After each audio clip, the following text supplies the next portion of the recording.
Hi, Chris. How are you? Good afternoon, Roger. I'm well. Here we are, the only two people in our country probably not watching the football as England play DR Congo that you didn't know about, and I brought you up to speed. I would like to point out there are other countries in our country than England, and there are maybe people who don't care in those other countries. That's fair. I'm not a huge football fan, as we were discussing. I more watch it so I can converse with one of my children. So there you go. Anyway, DR Congo are 1 goal up when this podcast goes out. We may have won, we may have lost. Who knows? Well, it'll be forever there for posterity. I'd just like to say that, I'm wearing a Valentino Rossi VR46 t-shirt, so that puts my sporting credentials down.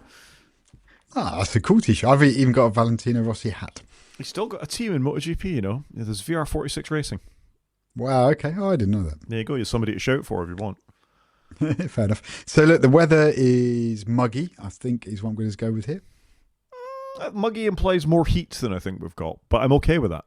I can't heat. It's hot. It's hot and a bit cloudy, but I'm looking forward to it. But it's episode 231. It's the 1st of July, which is crazy because that means we're over the halfway point of the year. I don't know if we've had the halfway in days, but obviously we're over the halfway in months. I don't know how that works. And then it's still 2026. It is still 2026, and we've got almost half a year left, so let's not wish it away too quickly. I have a birthday coming up this month, so, I'm never that keen on July, frankly. You probably were as a child, and then less so as you got older. I think at the point you get past 20, let's say 5, you stop caring so much. Agreed. Yeah, let's move on. One of us hit 44 this year. Yeah, well, I'm not even going to talk how old I am, because you and I know very well how old I am, and that's not fun. Couldn't comment. Yeah, you could. Let's do some follow-up then. First off, and we haven't got a lot, and really the drought of stories after WDC and Ramageddon is affecting lots of things, I think. It's just the year, though, isn't it? The whole year has been a nothing sandwich of nothing, really. Like, nobody's announced anything yet that's like, oh, wow, something techie that's really captured the imagination. Let's talk about that as we go on. Anyway, first up, we have... This amuses me no end. I know you and I are fans of Anthropic in the sense that of all the big LLM providers, they seem, not that there's much to choose between them, the most ethical, but also the model performs well for us. I think, is that fair to say? I think it is. I, as you know, have been hammering my subscription to them this month. I am planning to ramp it down at the end of the month, but I think I'm getting a fix from it. So we'll have to see whether I actually manage to do that. No, I do actually quite like Anthropic. I like their aesthetic as well, in the apps and on the website. I think they've got quite a nice aesthetic. And they've got a good reputation, right? So I'm kind of with you on this. Yeah. Anyway, this is Anthropic getting very upset that Alibaba cloned one of their more recent models. They used 225,000 accounts to mine clone over 20.8 million exchanges, thereby harvesting all the responses and response data and all that kind of stuff. And I don't care. I think Alibaba should be allowed to do this because, let's face it, all of these providers, fair enough, they may have their own special sauce now, but harvested the web without asking anybody to do it in the first place. Yeah, it's like hit right back at you. You've done this to others, now they're doing it to you. I'm also comfortable with this in a way because Google's probably been hammered by Alibaba for years of how they're working. But it's quite interesting how they're like trying to reverse engineer it. And surely they're paying if they've got these 25,000 accounts. I don't know. Well, yeah, they are. I mean, I don't think there's any morally, ethically dubious stuff about this. What all the companies did, Gemini, Grok, Facebook, Anthropic, what all of them did was copy books, download web pages, listen to people's music, look at code on various websites. Ignore the word copyright. Ignore the word copyright, and then didn't even ask permission afterwards. And, now they might be paying a little bit of subscriptions to, New York Times or others to make use of that data.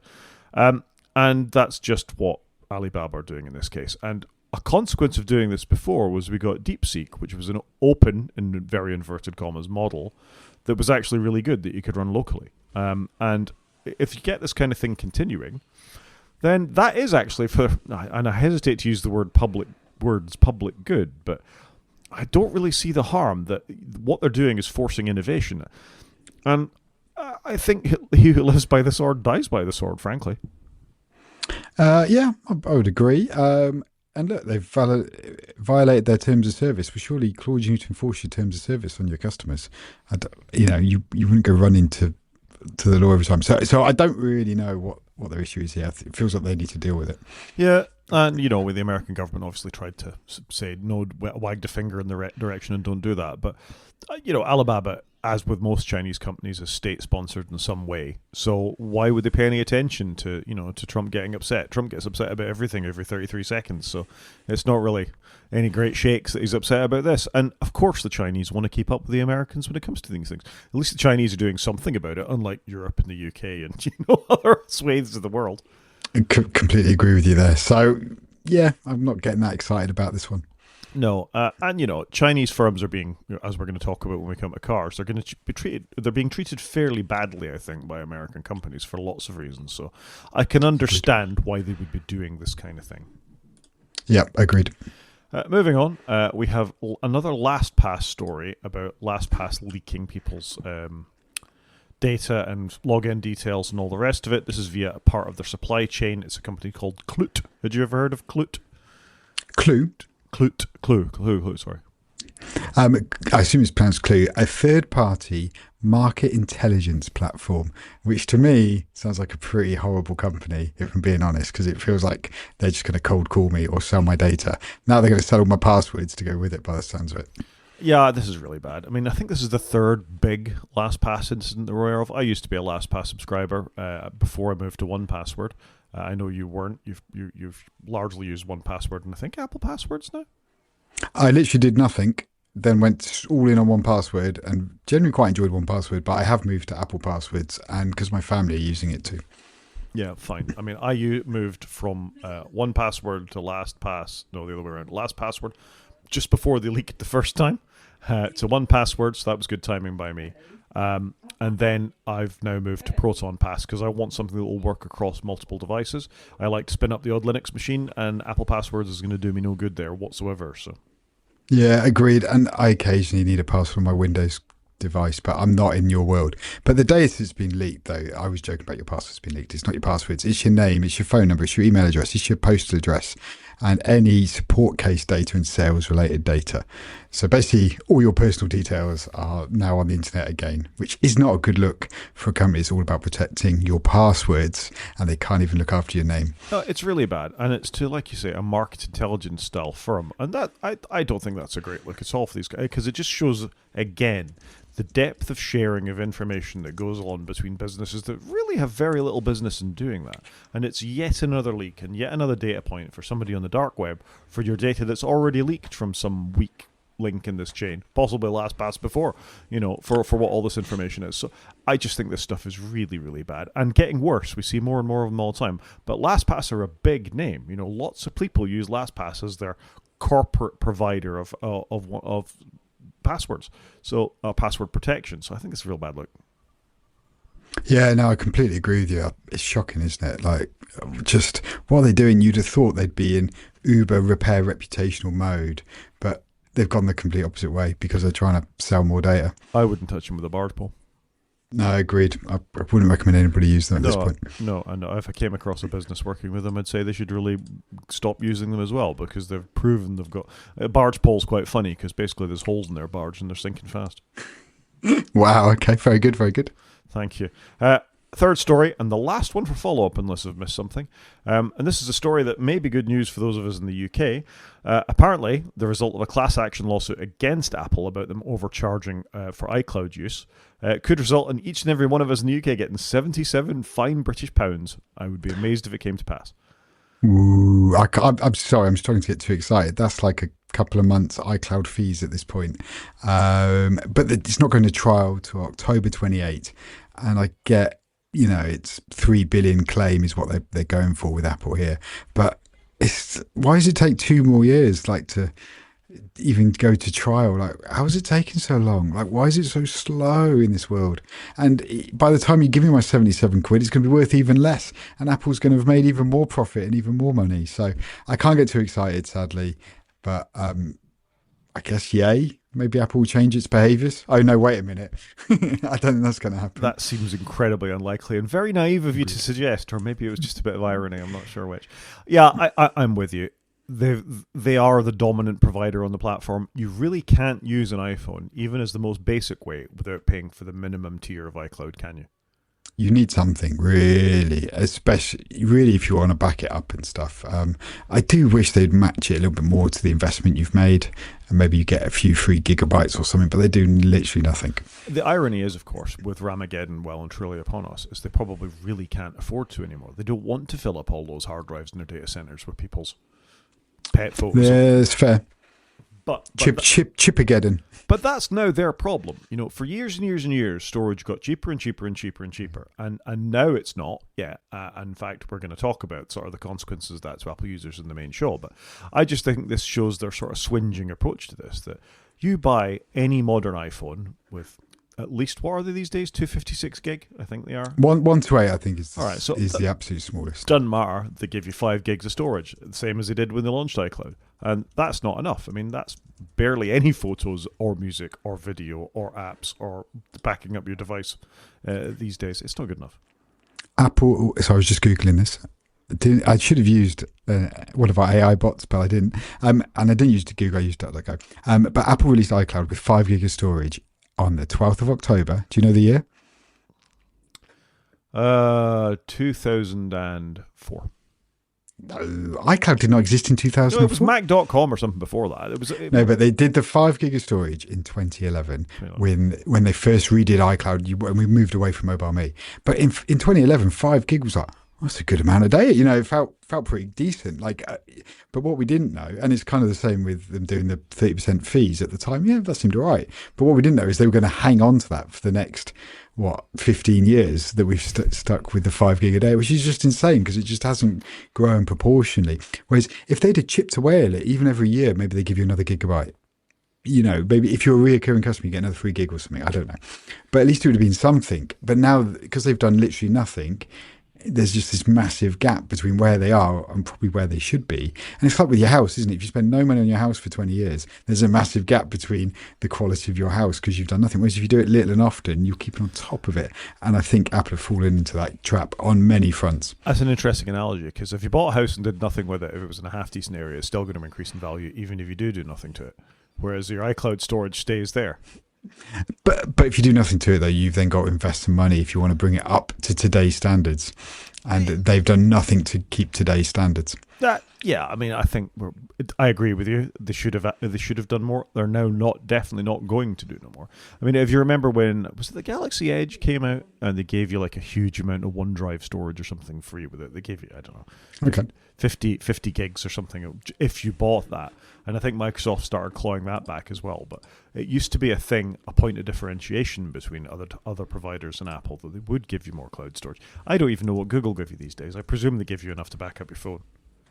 Yeah, I'll be honest, I don't know. As usual, showing her amazing knowledge. Anyway, I agree. It's only 2 months of subscription for me at this point, £77. But I'd quite like to see a bit of money back from Apple. It's not something I tend to give them money and never get money back from them.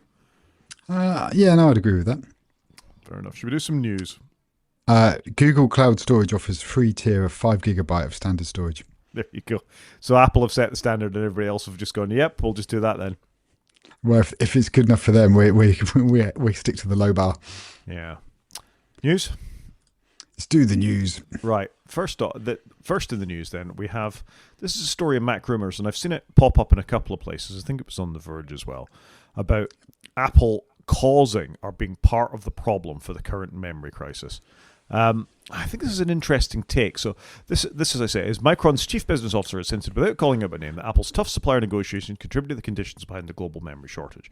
In remarks given to the Wall Street Journal, Sumit Sadana explained that Micron was unable to fund capacity expansion during the industry's previously slump when its margins turned negative, partly because some buyers, Apple, pushed relentlessly for lower prices. And given the dominance that Apple has, certainly in the smartphone space, that wouldn't 100% surprise me.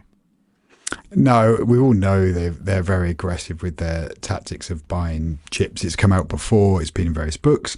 So this is no surprise. But I guess they just couldn't foresee, because Apple was so behind maybe the AI curve, that they just couldn't foresee where the world was going to go. And maybe as much as they're complaining now, they've had to raise prices. They've been backed into a corner. But maybe they are a victim of what they've caused because they were just too aggressive. Yeah, I mean, nobody saw the AI world coming, really, except the AI companies, maybe.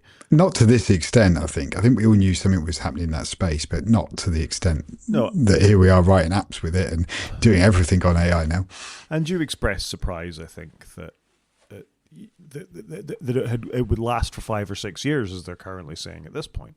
That this is the new normal. This isn't going away. This isn't a temporary speed bump that we're seeing here. And if Apple contributed to this at the beginning by taking a lot of that supply at the beginning, you could kind of see how it hits hard, but it's a bit of a straw dog to me.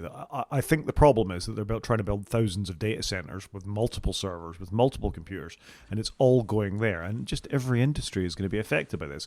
Of course, those that were embedded from the beginning are going to be affected more. Yeah. You've also got the thing though, the RAM companies going, oh, if Apple didn't screw us on costs, we would have reinvested and we wouldn't be in this position. But would you really reinvested, or would you have had nice bonuses? So I think that is a trail of thought here. So maybe I think there's a bit of column A, bit of column B. I think the RAM guys obviously got us in a corner. They're blaming Apple. Apple's blaming them. I would imagine both parties are a little bit guilty.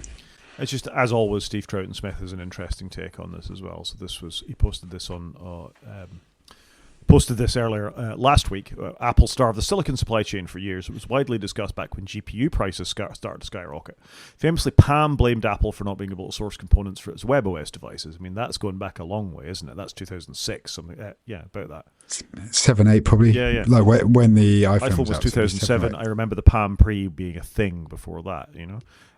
We told HP we needed better displays for the Pre 3. They'd come back and say Apple bought them all. Our suppliers tell us we need to build a factory if we want the displays. That is pushing the market to do new things. Apple didn't leave any capacity. They bought all the RAM. It's not a surprise that they're going to be short. So I think it's a really interesting, sort of take on the industry that they were so slow to enter is actually what's costing them money at this point. I just find it fascinating.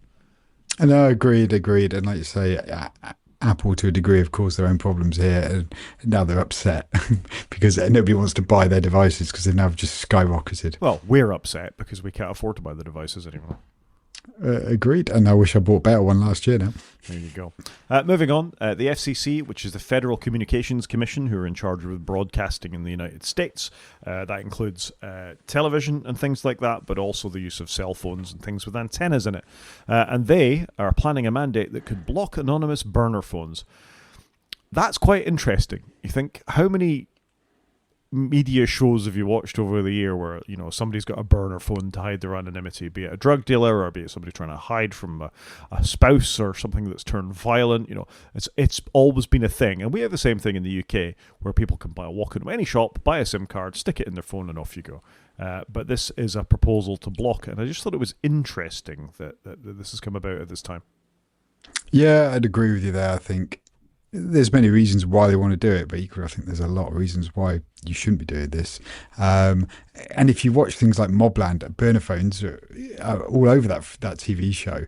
And like you say, they're in, can they do this? How are they going to do this? It feels, are there not other things? Are we going to have to do anything anymore without being monitored? We are ending up in very nanny states, aren't we? I mean, this was always the slight reservation I had about eSIMs, is that they absolutely know who you are when you put an eSIM in your phone, because they have the record of the phone, where it's come from, and all the rest of it. And I thought that was part of the mandate for pushing eSIMs. It's not really to save space in your phone, because how big is a modern SIM card these days? They don't take up any space at all.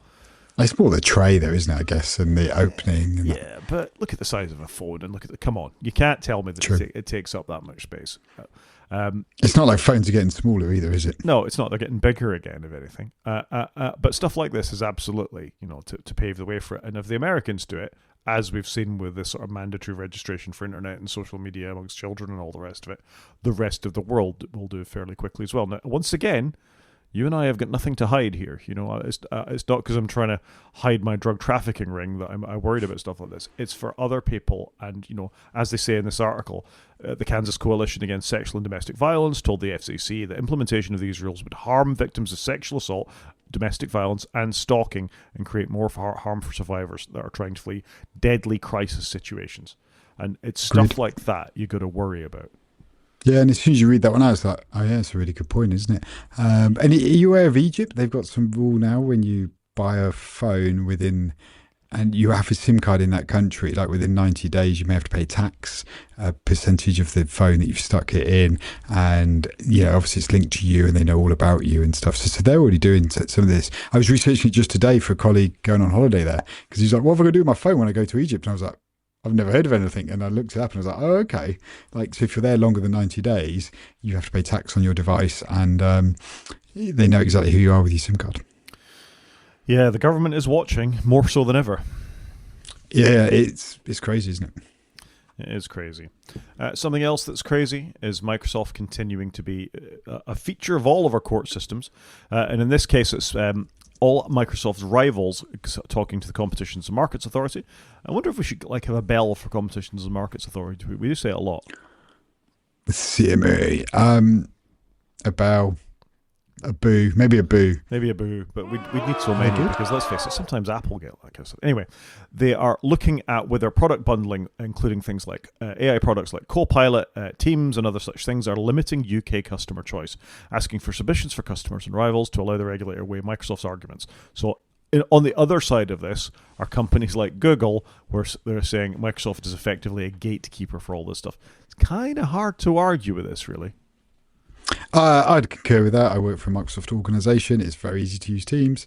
And then you end up buying Copilot because it's just there and it's easy and it's contained and it keeps all your data within your enterprise. You don't need a separate piece of software. So I would concur with all of that.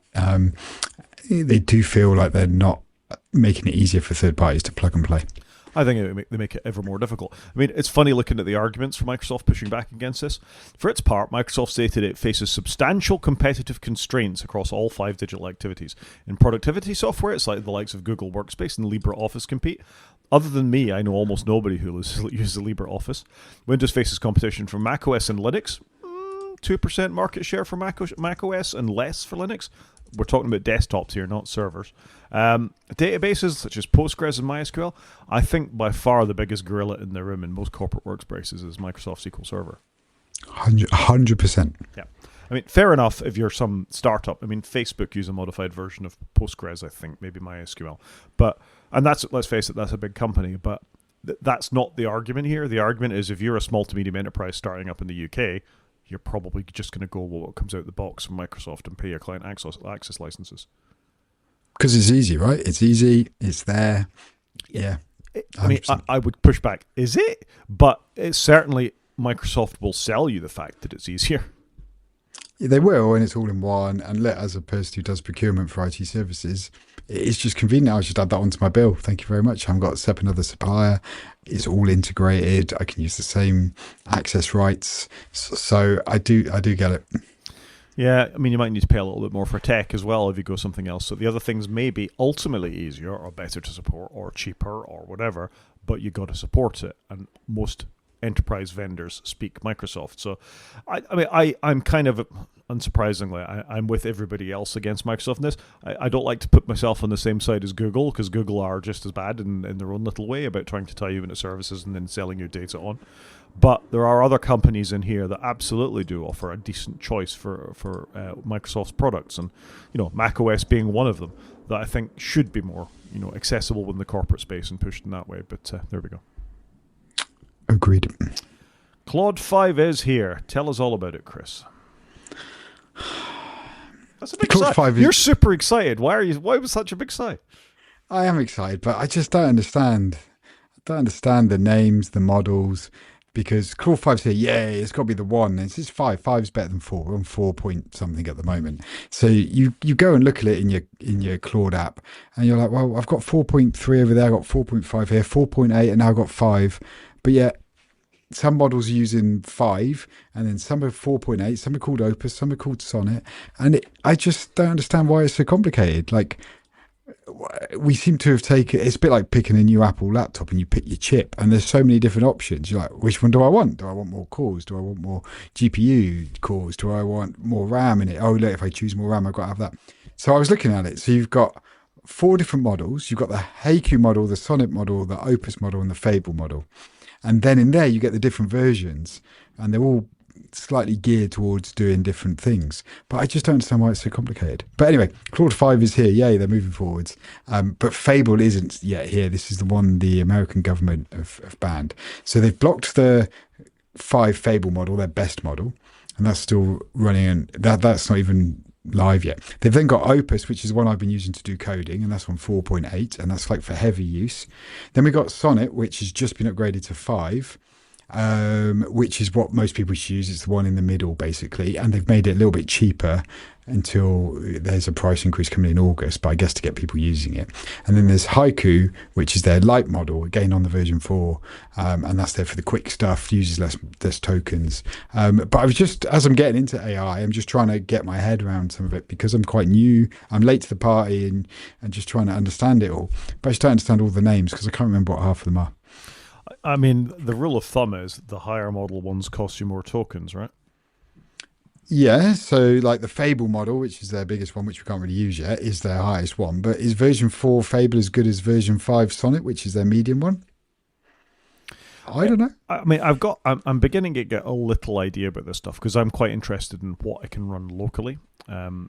So things like the Ornith model that just came out, which is a modification of Google's free Gemma model.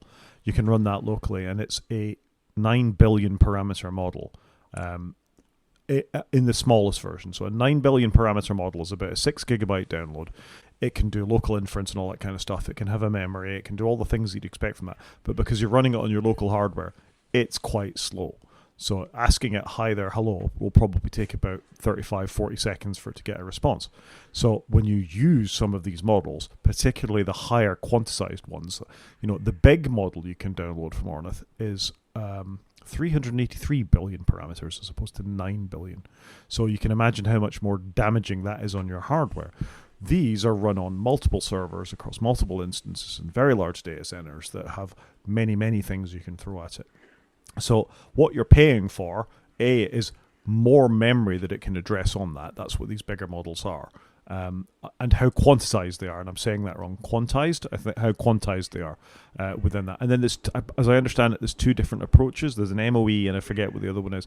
It's sort of a grouping of experts within the models, or they sort of do them one by one. So, and that boils down to when you ask it a question, it uses every single parameter within the model to make sure it's doing it properly.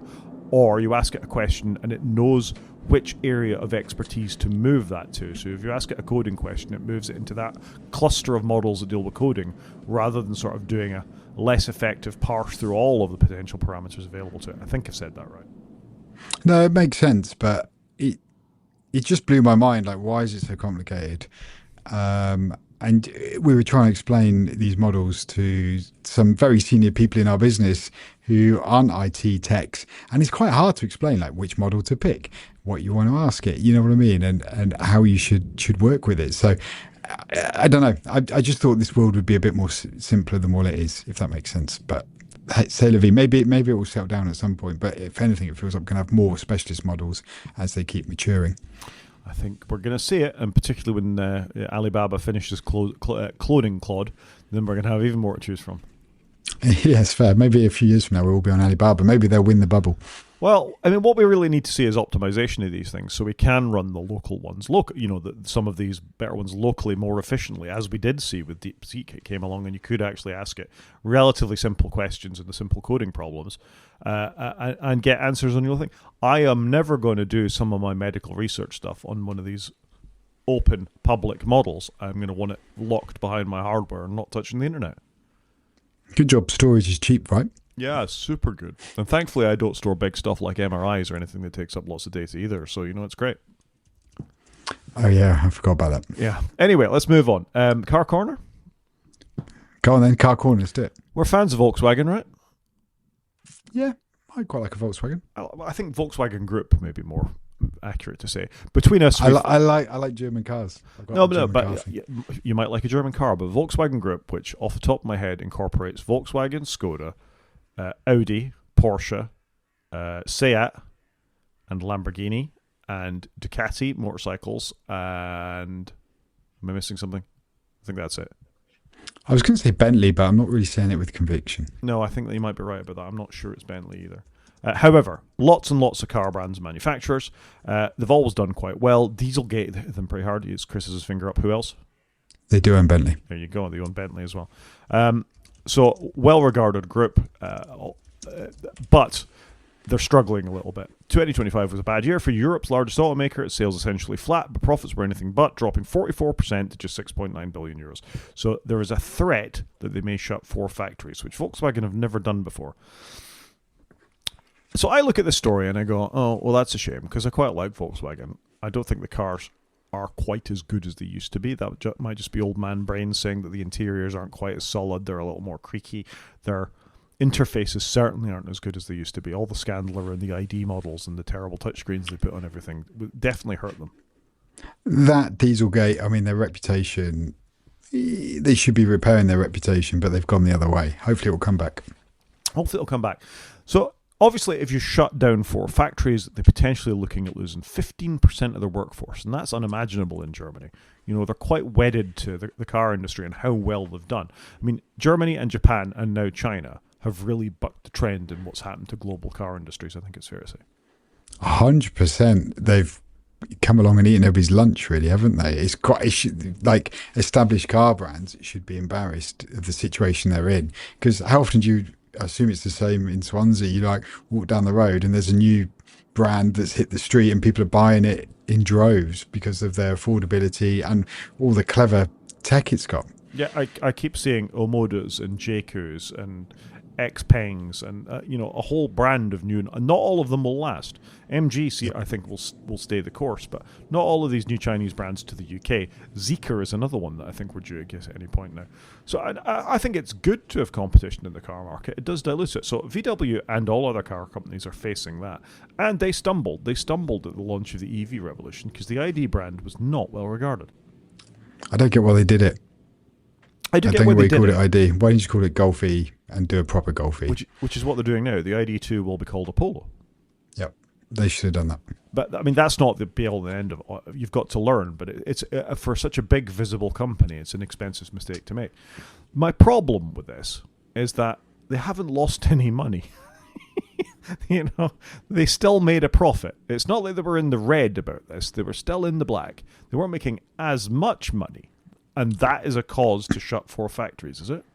They only did 6.9 billion euros of profit. Yeah, I mean, in Apple terms, that's absolutely nothing. But still, it's not nothing. So I can understand why there might be a bit of pushback against this sort of relentless, you must not just make money, you must make shed loads of money. Particularly when it applies to actually making things as opposed to spinning up servers and selling as the dream of a general intelligence.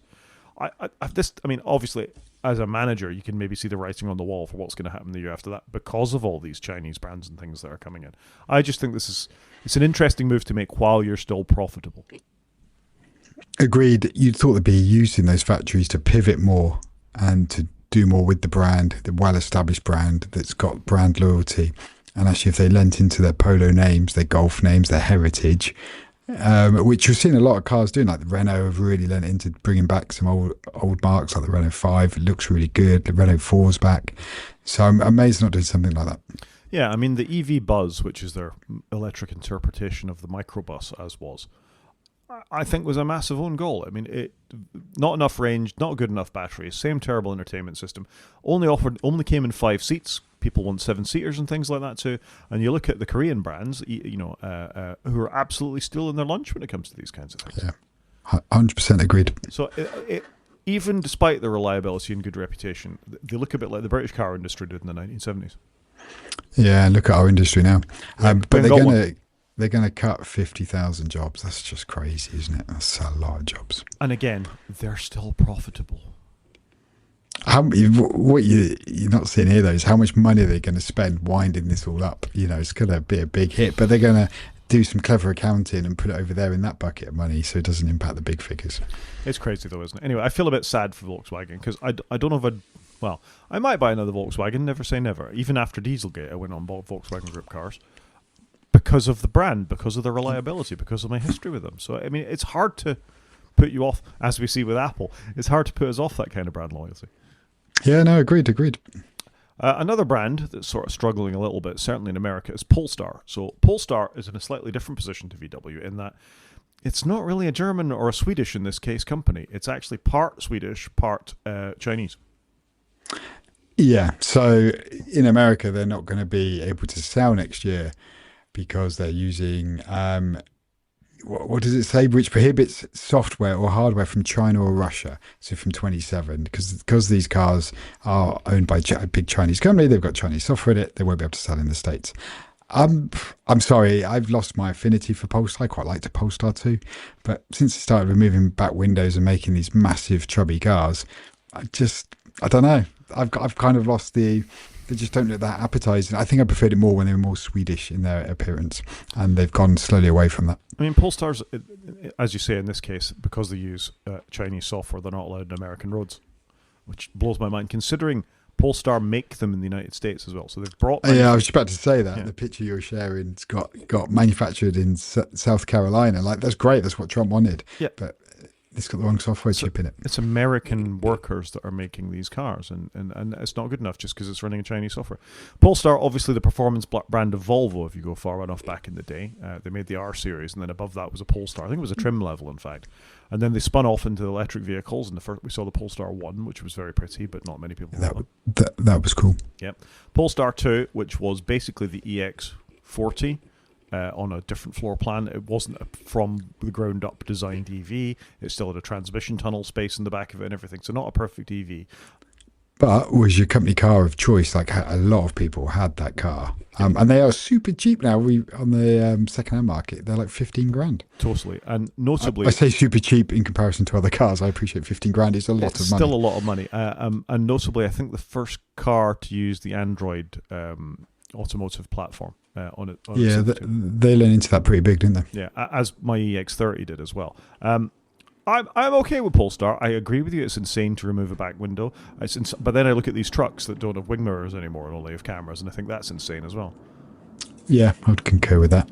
Yeah, I don't believe it's a cost saving, to stick extremely expensive cameras on the side of things when wing mirrors have worked reliably for years, as has glass at the back. However, I think Polestar don't make unattractive cars. They've just lent very heavily into the SUV desire that the rest of the planet sees. Yeah, that's probably fair. Maybe it is. I'm just not a big SUV fan, I must confess. Yeah, that's fair. Anyway, I think it's a bit sad for Polestar, and I hope they at least continue to do well in the UK. Agreed. I don't wish them any ill good. It was nice they were doing something different, and hopefully they lean back into their Polestar 2 roots. You've been to London recently, Chris? Yep. Have you seen any of the Waymos that are driving around? Yeah, weirdly, I have seen a couple of Waymos in London, but the person behind the steering wheel was driving it. I thought it was meant to drive itself, so I wasn't sure if it was just data gathering. I think it's data gathering. They seem to have... Oh no, that will have messed with the recording, whatever happened there. That's. I think they're trying to just learn the routes. I saw two by Hammersmith Hospital, one after the other, and it looked to me like in one of them, unless they're left-hand drive, that the guy was in the passenger seat, not in the driver's seat. I'm just trying to recollect. I've searched my mind. Was the car on the left? I think he is on the left. I think it is left-hand drive. Right, so they're just using the Californian left-hand drive ones in London. Yeah, maybe they've just bought a load and they take them off to go map places, perhaps. I guess if it's automated, it doesn't matter where the steering wheel is. That is true. However, we've had a number of talks about these on the show, including somebody who got flung underneath one and then they had to have it lifted off her, if you remember. Yeah, not good. And I'll be honest, when you're a pedestrian, you see that thing coming down the road. You're like, what is this crazy futuristic world we're living in? Like all these cameras and bits stuck onto an old Jag. So it's a bit... Do you think Waymo are keeping Jaguar in business by being the only company that still buys? Well, Jaguar aren't selling any cars, are they? They shut all the doors. Yeah, but they've got a lot of these Waymos in California. When I was in San Francisco 3 years ago now, there were hundreds of them around. It seems an odd choice for an American brand like the company that was mapping over there. So yeah, I don't know. It's bizarre. Anyway, obviously coming soon, and they've got on their own website coming soon to London. So yeah, interesting. Are you going to try out? I don't know. They freak me out. It's a robot, I'm in a similar place to you. I do have a colleague who went in one when she was in San Francisco, and she said very quickly you get used to it. I'm sure you do, especially if you're with somebody that's done it 10 times before. And you're like, oh, we just sit here and it just does its thing. And you think no more about it. And you'd have to make polite conversation. Yeah, fair enough. Media? Yeah, come on, let's do it. So I have finished at last Widow's Bay. Widow's Bay is an Apple TV show starring, I was about to say Rhys Ifans, but it's not, it's Matthew Rhys. It's a horror comedy.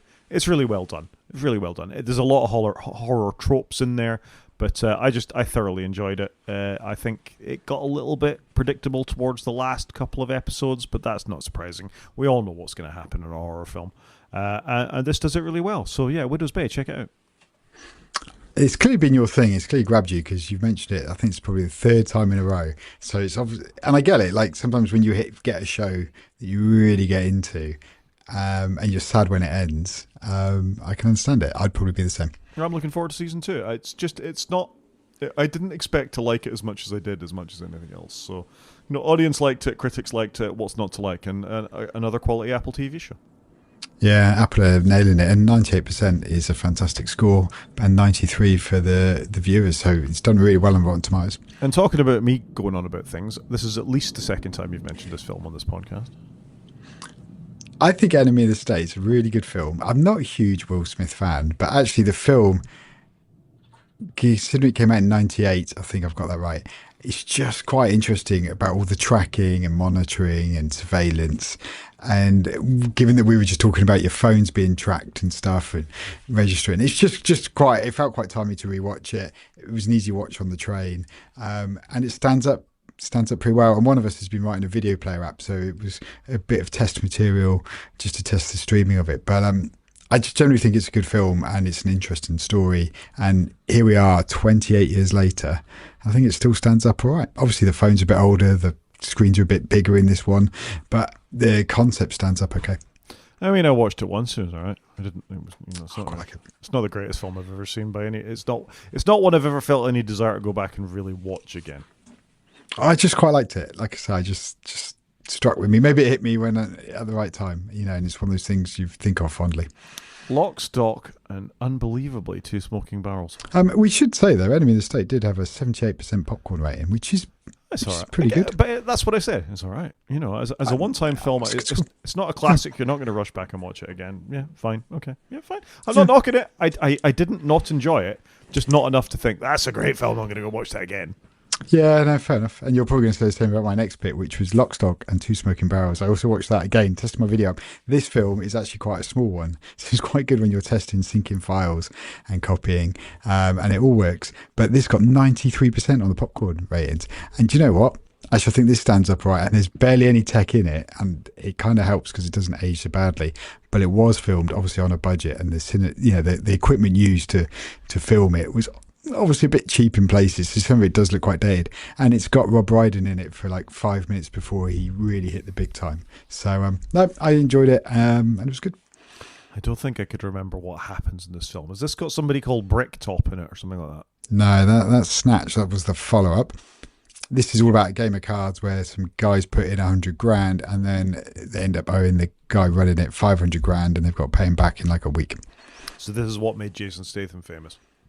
This was it. Apparently he was like a market seller, and that's how he starts off in the film. And then he did this film, and then his career went crazy. And Guy Ritchie, obviously, who then went on to marry Madonna. Yeah, and run pubs and own estates and make barbecues and do everything. Does he? Who knew? Have you ever seen The Gentleman? No. So in The Gentleman, there's a bit in the story about where they've got a barbecue that keeps your legs warm, but you don't get any smoke. And it's like a table. And apparently that's like his thing, that he's invented some of it or something. Oh my God. He does make nice beer though. If you're ever in Fitzrovia in London, there's a nice pub and you can go and have a Grinchy pint, and it is lovely. I gotta say, I'm not a huge fan of his style. I think it was interesting when he first came out, but he didn't continue to develop the art like somebody like Edgar Wright. And that sort of cheeky chappy cockney violent thing is what he did. And I know he's done other films as well. Like I know he did the Sherlock Holmes films with Robert Downey Jr. I know he did the League of Ungentlemanly Warfare or whatever it's called as well. And I don't think, I mean, the first Sherlock Holmes film was all right, but not that many of them hit that well. I think Snatch was of its time. I think this was of its time. You obviously enjoyed it this time around, but again, you're talking about it here, and I'm like, yeah, I'm not that fussed about going to see that again, frankly. Yeah, fair enough. Again, possibly at the right time. He did do.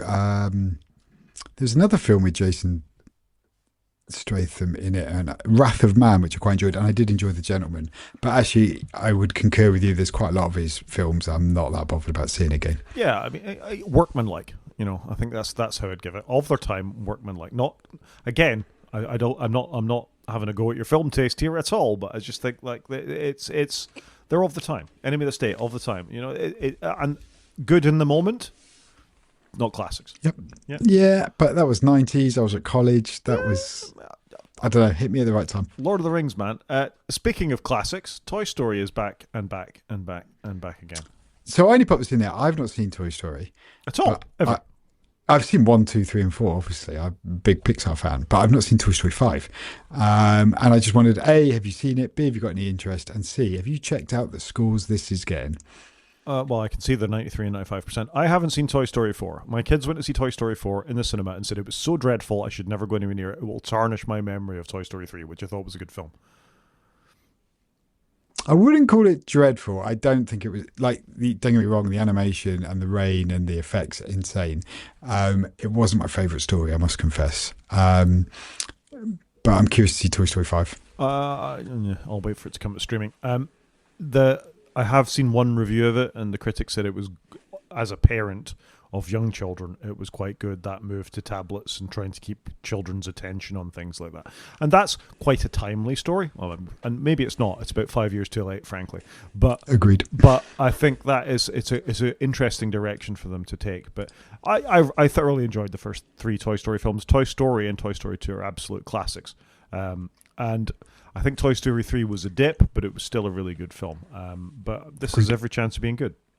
Yeah, no, I'm just curious to see it, I think. And I used to like it when like the kids were young and they were like, yeah, let's go watch a new Pixar film. But now it's quite hard to get them to go to the cinema. So I do like the cinema, though, and I'm keen to go. So Andrew Stanton is director of this again, who made one of the worst films I've ever seen in my life. Which film was that? John Carter of Mars. Oh, I've never seen that. Oh, God, save yourself. Run away screaming. If it ever comes on TV, it is genuinely, I think it's the third worst film I've ever seen. Speed Racer is worse than it, but only just. Yeah, I'm just seeing what else he's directed. So he did do Finding Nemo. Yep, that's what I mean. He was a terrific director. Am I right? He did WALL-E. Yeah. He did John Carter. These are all good. That John Carter is an aberration. I mean, it's just awful. And then he did Finding Dory, which wasn't great. It's just far too long. And then obviously he's done Toy Story 5. He did do In the Blink of an Eye, but I don't know what that is.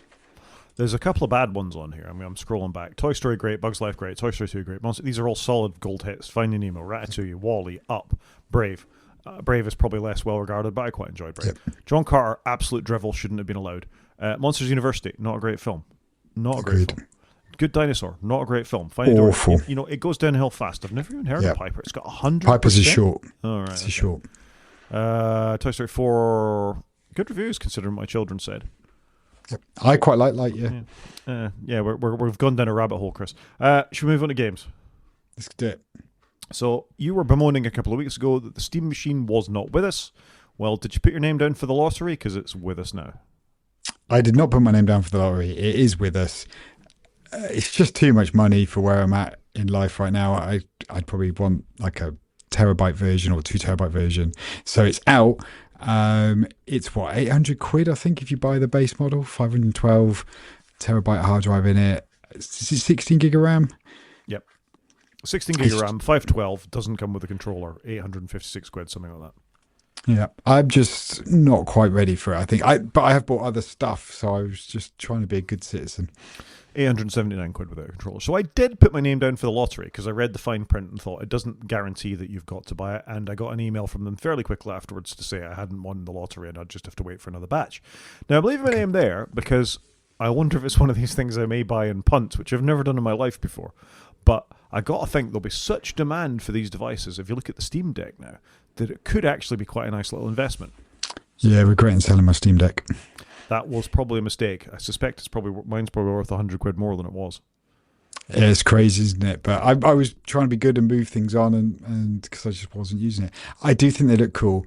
I do fancy one, but I'm not in a rush at the moment, so I'm going to wait. No, I understand, but it's funny. So I have had 3 consoles set up under my TV. Two consoles set. 3 consoles? 2 consoles. I had 2 consoles. I had a PlayStation 5 and a Switch 2 under my TV. And I've got the Apple TV. I'm thinking of my HDMI sockets.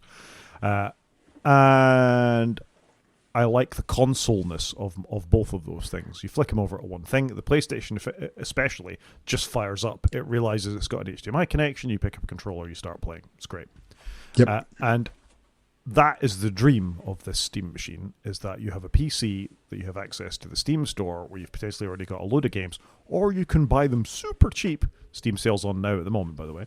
And not be... I was looking at the price of GTA 6, which has been announced. You seen the price of GTA? It's 80 quid. 80 quid.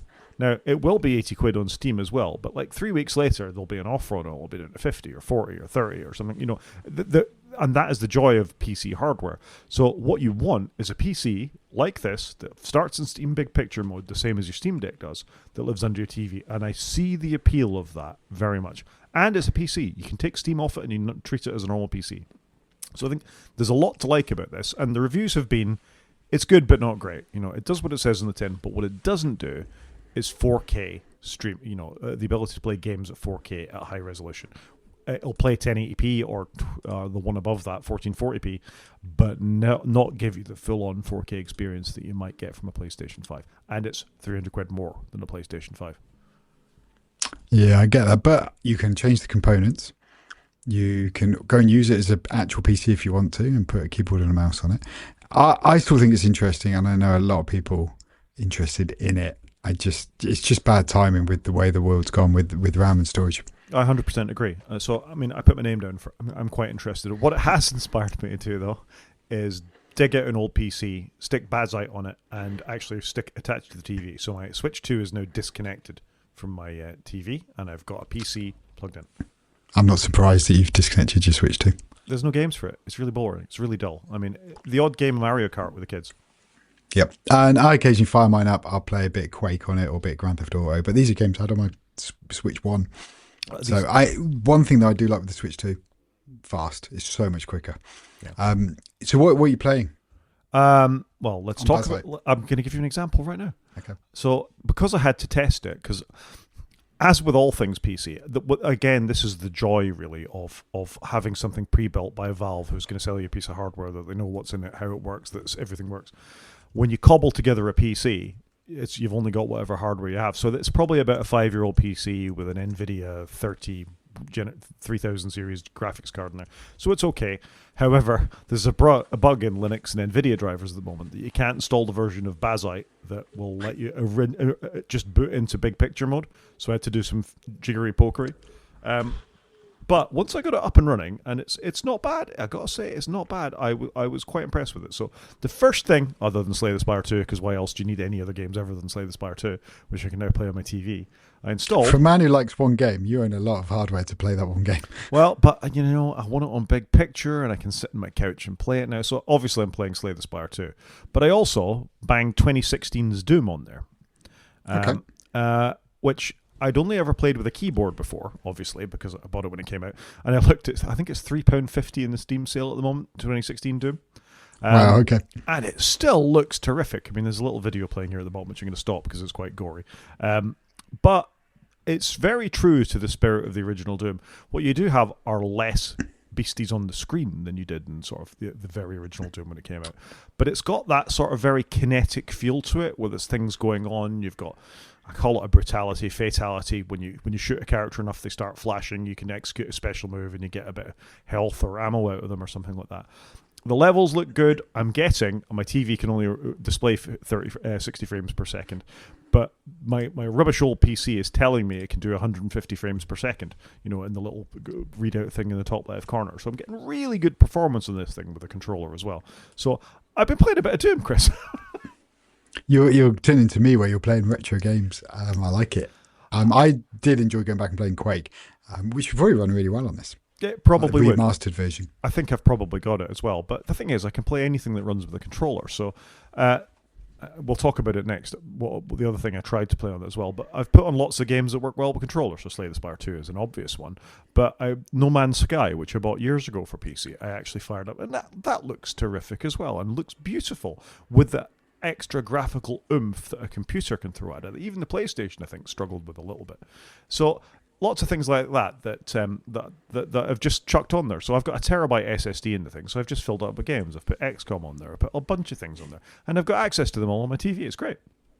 No, fair play to you. Fair play. I do get the appeal. I don't think I could trash either of my TVs with a big computer, which wouldn't land well with the family right now. I mean, the most annoying thing is the noise, because they're big honking PCs, got big spinny fans in it all over the place. So I'm not leaving it on all the time. You know, I do switch it off. It's only when I want a gaming session I turn it on. But that sort of back on a couch away from the computer, when you're actually using it with a controller in big picture mode, it feels just like a PlayStation. It feels like a big Steam Deck. It just works. Yeah, no, that is. I can see the appeal. I really can. Yeah. So I also tried, and this is our next news story, Civilization 7, which got a big update. I want to see what it would be like with a controller, because again, Civ is a game I've generally only played with a keyboard and a mouse, and it works on there, but there's too much small text. Yeah, and that's been my complaint sometimes when you get a game on the Switch where it's been ported. It's like, oh right, this hasn't been built for this, has it? So I do get that. What's it like playing with a controller? I don't think I've ever played a Civ with a controller. It works fine. It works fine. You can manipulate the world. You can get your guys to auto-explore, which is a feature now in Civ 7. My very quick experience of this patch, and because I've been playing Doom and Slay the Spire, I haven't spent enough time on this, is that they fixed a lot of the complaints I had with Civ 7. Like I say, they can auto-explore. You can start with some better leaders now. You're not immediately expected to change governments. It just all feels a bit more continuous. And this patch, which only came out on June 23rd, they've actually added hot seat gameplay back in, which is I take a turn and somebody else who's on the couch with me could potentially take a turn as well. And I think that's just a really nice feature to have on something like this, where, you know, it could be really tedious to connect to somebody else. Like if you and I wanted a game of Civ, we probably don't have the 52 hours to hand to sit and play a game of multiplayer. That's whoever you want a couple of hours on a couch with someone, you can pass a controller back and forth. That's what we wanted video games for, isn't it? To do that kind of stuff. So when one of the kids are around one night, I might have a go.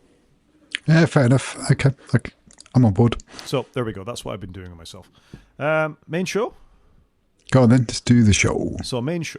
And it's probably going to be quite short, frankly, but the big news from Apple this week, has been the price increase.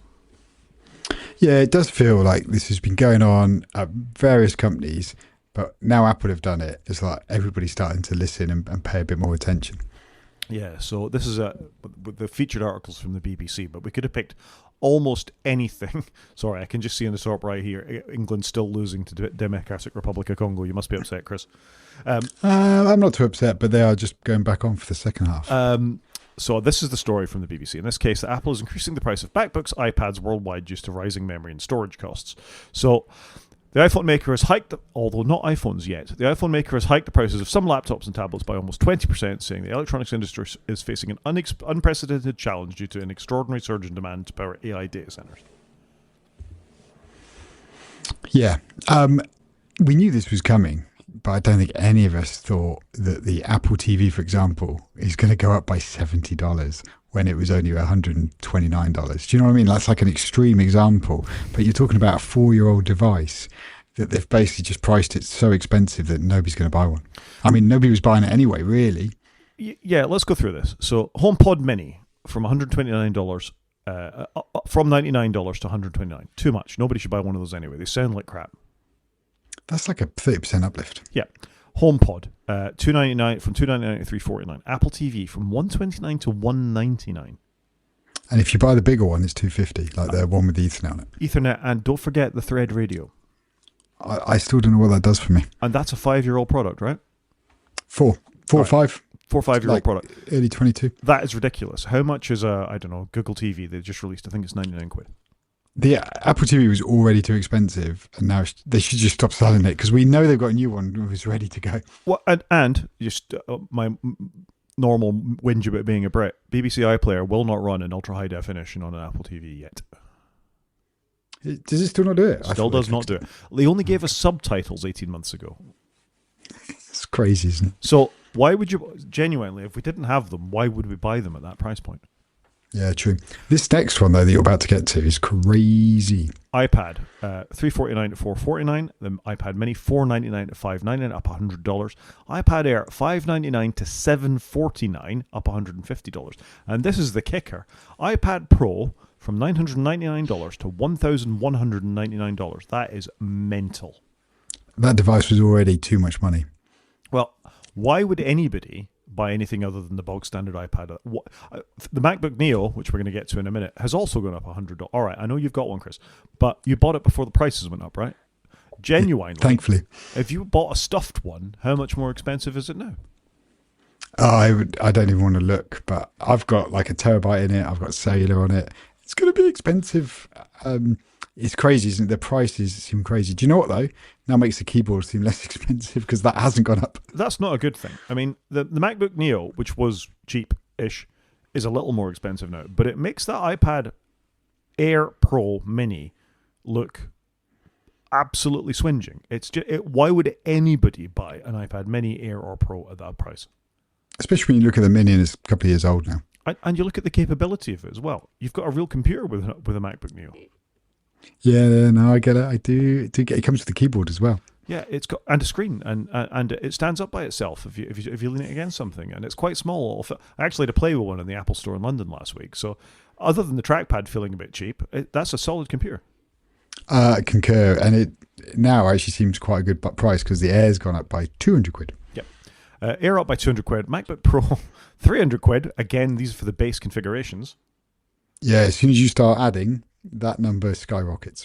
iMac, 2-year-old iMac, don't forget, up £200. Mac Mini, up $200 from $139 to $1,599. My Mac Mini, I got a feel which is a Pro. I'm feeling like I bought a clever computer.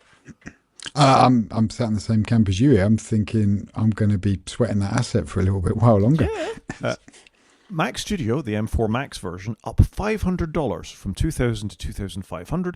Mac Studio M3, we're on M5s now, just want to point out, $3,999 up to $5,299, up $1,300. That is madness.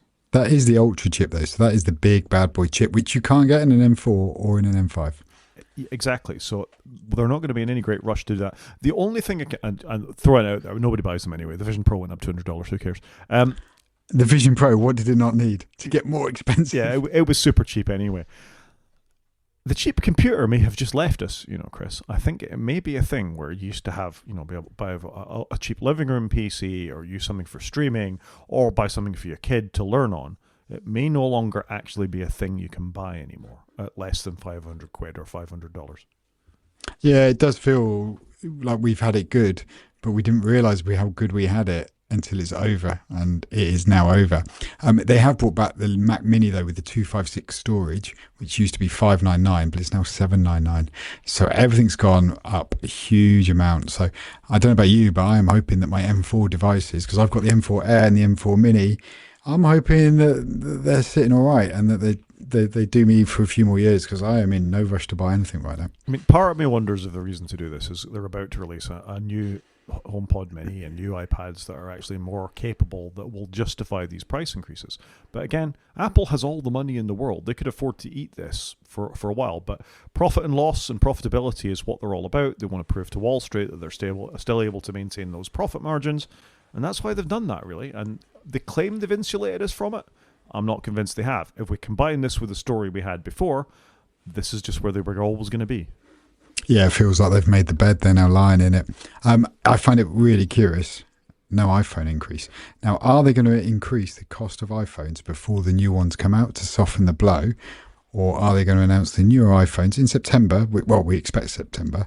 And they're just going to be at new prices, which will be more than what they were last year. I think all the prices will go up in September. I mean, that's a prediction. But will they not put up the current ones now to soften the September messaging? Or maybe they don't know what they're going to cost in September, so they're waiting a little bit until we get through July. I mean, this volatility, as we said before, isn't going away. They're predicting another 5 years of this. I think this is the beginning of price rises. And in fact, we've got an Engadget article later that says, that this is just the beginning. There may be more price hikes coming later. So I think get your gear, kids, and hope that it's not going to break anytime soon. Yeah, like I say, I agree with you. And in some ways, I wish I spent a bit more on gear last year, but I thought I was spending too much as it was. But you just don't know sometimes because you expect things to get cheaper, not more expensive. This has got to be the first time in a long, long time that we've actually bought something that's gone up in value whilst we've owned it, like a piece of tech. Yeah, totally. And then just to sort of finish the story off is that this is the Engadget article. The last one was 95 Mac. That we're going to have to make do. You know, we're going to have to mend some of these things. I'm feeling pretty good about my framework laptop at the moment, I got to say. Yeah, I agree with you. And look, I'm feeling all right because I got relatively new gear, but give it a year, maybe two, and I'll be like, I want to buy some new stuff. And what's the cost going to be then? Because salaries are not going up in lockstep with things around us. No, they're not. But again, I just think who's going to suffer for this are the hobbyists, the people who run home labs, and kids who are now going to be deprived of their first computers. You're not going to be bought an iPad when these kinds of prices, are they? It's not your average Christmas present anymore. I'll just go for a slightly better one for little Jimmy. That's not a thing that's going to happen. No, agreed. It is sad, especially as like you say, tech enthusiasts. My son's quite into tech, so I'm trying to get him into it more. And like when I upgrade my hard drives, I give him the old one so he can do something with them. But yeah, I'm having to slow my hard drive purchasing down because they're 300 quid a pop. It's a lot of money. It is. It's bad times, and thankfully I'm in no rush to buy anything at the moment. But I also am aware I've got a NAS full of 18 terabyte hard drives spinning away. That when one of them goes, that's going to cost me a fortune.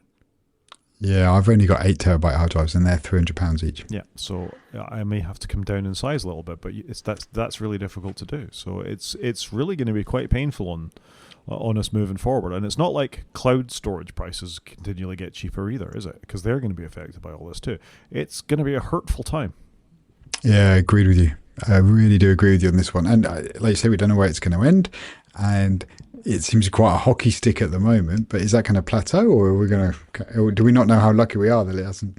Well, I mean, the flip side of this, of course, is if and when the bubble bursts, the AI bubble, because not all these companies can continue at this rate. We can't demand it at this rate. I think then there's going to be a bunch of data centers selling off their components really cheap. But that's not going to matter because all of our pensions and everything are tied up in the S&P 250. That's where all your big investment funds go. So there's going to be a massive global recession. So you won't be able to afford it then either. Oh, my Lord. Should we get some tinfoil hats and dig a bunker? No, I don't think that's going to help us, frankly, because you won't be able to afford to buy the food or to keep the fans running because they probably rely on some chip from some company somewhere. So on that bombshell, shall we do Thing of the Week? App of the Week? Yeah, we should, but I think I'm with you on here. I think we're all thinking, how can we make our gear last a little bit longer? Which is not something we've really thought about before, so I do agree. Yeah, operate with care.